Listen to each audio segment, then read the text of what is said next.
Olá, dando prosseguimento então ao nosso módulo 3 sobre trabalhos acadêmicos, estrutura e formatação, nós vamos trabalhar a estrutura e formatação dos trabalhos de conclusão, ou seja, daqueles trabalhos que nós chamamos de monografias. Por que é importante a gente falar de monografia agora, primeiro, antes dos outros tipos? É porque existe uma série de partes da monografia que vão se repetir em outros trabalhos.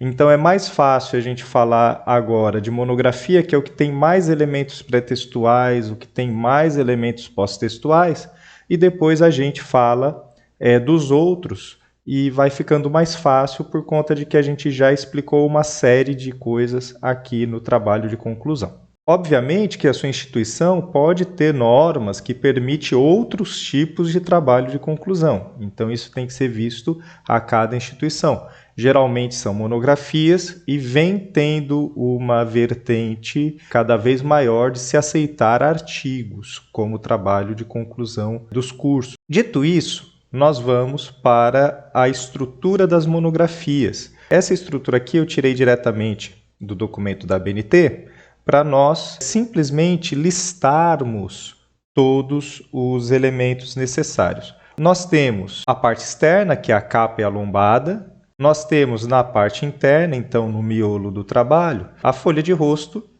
que é um elemento obrigatório. Temos a errata, que é um elemento opcional. Temos folha de aprovação, que é obrigatório. A dedicatória, que é opcional. Os agradecimentos, que são opcionais, a epígrafe também é opcional. Aí temos o resumo na língua vernácula, no caso a língua portuguesa, que é obrigatório.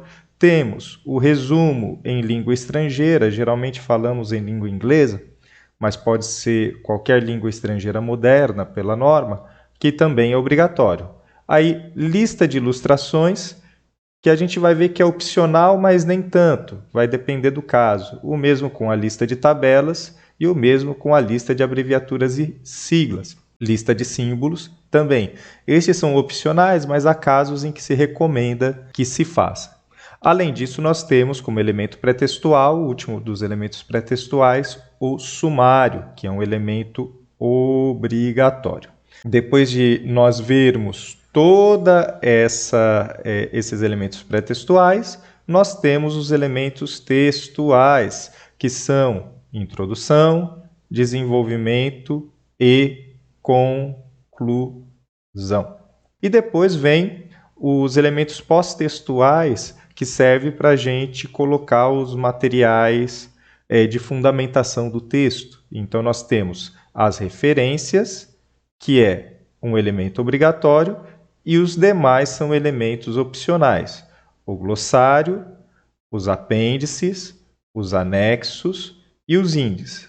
Dito isso, a gente pode entender a estrutura desses trabalhos de conclusão de uma monografia a partir dessa ilustração aqui.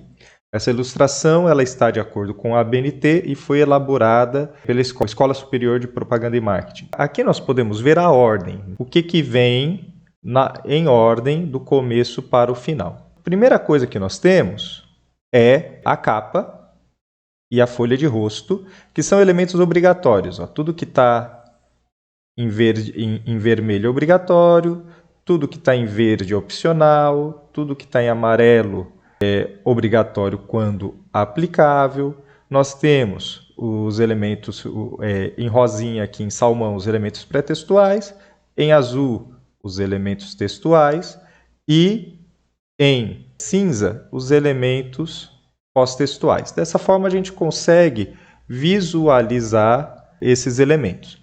Então nós temos aqui a capa, a folha de rosto, sendo que no verso da folha de rosto nós colocamos a ficha catalográfica.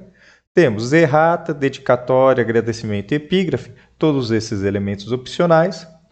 Resumo e abstract, que são, no caso, o resumo em língua moderna. Nós temos aqui como elementos obrigatórios a lista de ilustrações, a lista de tabelas, a lista de abreviaturas e siglas e a lista de símbolos também se enquadram aqui no caso de obrigatório quando aplicável. Tá? Aí nós temos o sumário, que é elemento obrigatório.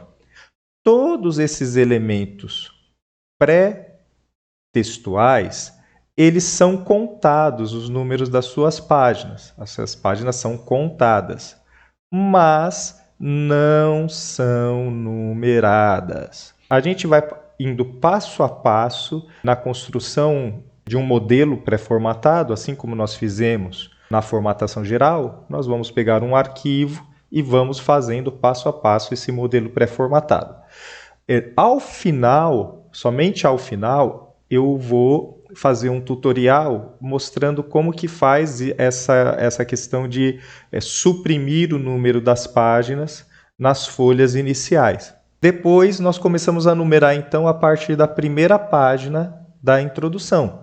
Só que como são contados todos esses elementos aqui, se contarmos aqui, 1, 2, 3, 4, 5, 6, 7, 8, 9, 10, 11, 12, 13 páginas, né, no caso, 13 folhas que não foram contadas, começa a contar a partir da 14ª folha. Temos os elementos textuais, introdução, desenvolvimento, conclusão, e depois temos o elemento obrigatório pós-textual, que são as referências. E aí terminamos com os elementos opcionais, glossário, apêndice e anexo. Nesta ordem aqui que nós estamos vendo. Nas próximas aulas, a gente vai passo a passo, item a item.